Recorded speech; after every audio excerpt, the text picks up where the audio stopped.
देश नीति, केवल सच्ची और पक्की खबरें। देश नीति में दर्शकों आपका स्वागत है। मैं हूं आपके साथ राशिद जहीर।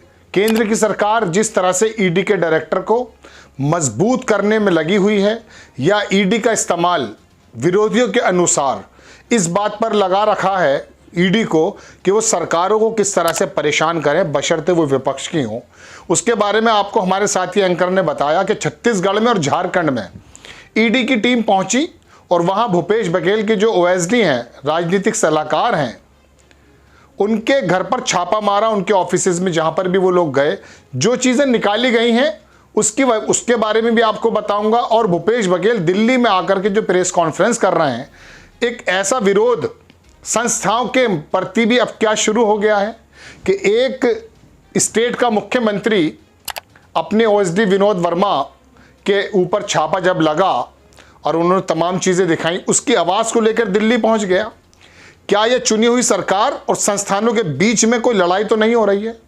दर्शकों, मैं आपको थोड़ा कल या परसों लेकर चलना चाहता हूं जब छत्तीसगढ़ में ईडी की टीम गई, विनोद वर्मा, उनके बारे में क्या है ये तो आप गूगल पे जाकर देखें वो किस तरह के अधिकारी हैं। उन्होंने अपने यहाँ जब छापा लगा तो वहाँ 2-2.5 लाख रुपया और कुछ सोने की चीज़ें बरामद हुई। शराब घोटाला और खनन घोटाला और दुनिया भर की चीज़ें कही जाती हैं, लेकिन उन्होंने उस जो सोने की चीज़ें मिली उसकी रसीद भी दिखाई कि 2005 में खरीदी हुई है, लेकिन उसके बावजूद भी उसको जब्त कर लिया गया। और आरोप लगा कि रात को 11 बजे के बाद भी ईडी जो है अपनी कार्रवाई कर रही है, ना किसी महिला को देखती है। ये तमाम चीज़ें हैं। अब एक आदमी की बेटी की शादी में अगर कुछ उपहार आए हैं, उसके साथ वो इकट्ठा करके सोचने लगे हमने बहुत बड़ा काम कर दिया है, तो ये ईडी की जो कार्रवाई है कहाँ तक जायज़ है? एक बात। दूसरी बात, विनोद वर्मा के बारे में दर्शकों मैं आपको बताऊं कि इनको 2018 में जब रमन सिंह की सरकार बनी थी, ख़त्म हुई थी और भूपेश बघेल की सरकार बनने वाली थी, तब भी रमन सिंह की सरकार ने पुलिस भेजकर दिल्ली से अरेस्ट कराया था, जेल भेजा था, तब भी कुछ हासिल नहीं हुआ था। जिस अधिकारी के बारे में आपको 2-2.5 लाख रुपया मिलता है और कुछ सोने की चीज़ें मिलती हैं, जिसकी रसीद वो दिखा रहे हैं कि 2005 में ख़रीदी गई हैं, और कुछ ऐसे इनामात जो शादी के अंदर आते हैं, उसको लेकर के आप सिर्फ एक सरकार को परेशान करने के लिए तो तुले हुए हैं, ऐसा कहना है भूपेश बघेल का।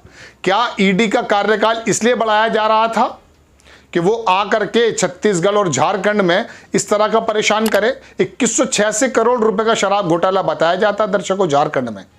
हालांकि वहां के सीएम को भी समन किया गया, उन्होंने आने से इनकार कर दिया दूसरी बार, कहा कि जब ये चल रहा है अदालत में मैं नहीं आऊंगा। वहां 200 करोड़ रुपए भी अभी जब्ती नहीं हुई है पूरी 2186 करोड़ में। छत्तीसगढ़ की अगर मैं आपसे बात करूं दर्शकों तो 3500 करोड़ रुपए आबकारी नीति के माध्यम से आते थे, लेकिन भूपेश बघेल ने इसको 6500 करोड़ कर दिया।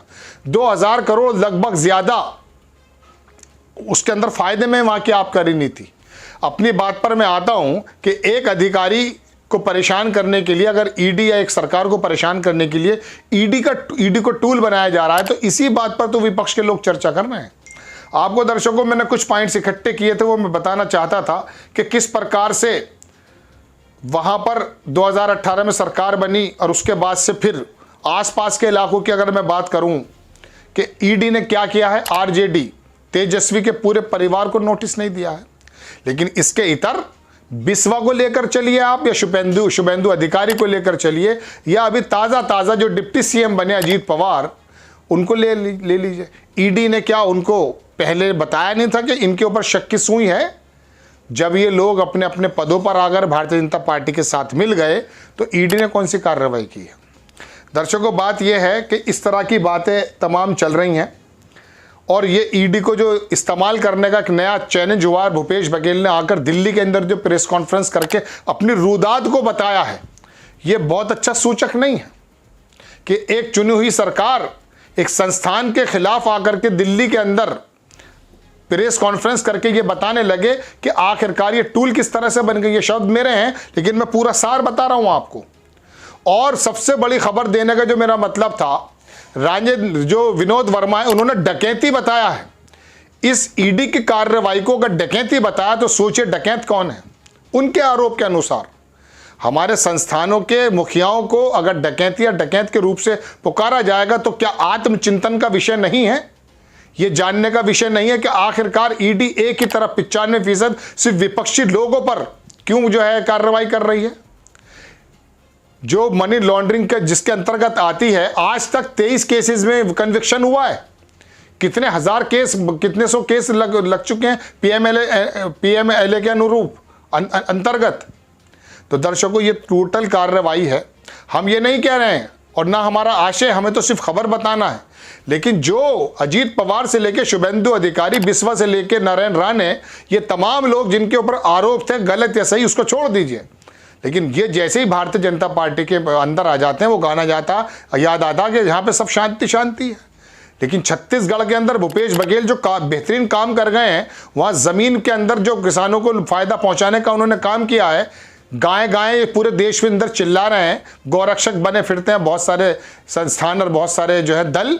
उस आदमी ने, भूपेश बघेल जिसका नाम है, उसने गाय के गोबर से लेकर मूत्र तक को लेकर के आदिवासियों को फ़ायदा पहुँचा दिया है, खरीद लिया है उनको, पेंट बन रहा है उससे। एक आदमी जो जमीन पर काम करके अपनी पोजीशन बनाता है, उसको ईडी के माध्यम से अगर परेशान करते हैं, जैसा कि वो कह रहे हैं दिल्ली में आके, ये कहां तक जायज है? बहरहाल मुझे बताना था कि ओएसडी विनोद वर्मा ने इसको डकैती करार दिया और भूपेश बघेल दिल्ली में आकर के अपनी रुदाद, अपना रोना उन्होंने बताया। रोना इन द सेंस अपनी परेशानी बताई। ये बहुत अच्छा सूचक नहीं है कि चुनी हुई सरकारें संस्थानों के जो सर्वे सर्वा है इन पर आकर कोई आक्षेप लगाने लगे।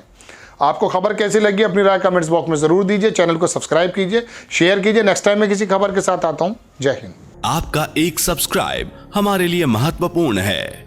देश नीति को अभी सब्सक्राइब करें और बेल आइकन को दबाना ना भूलें।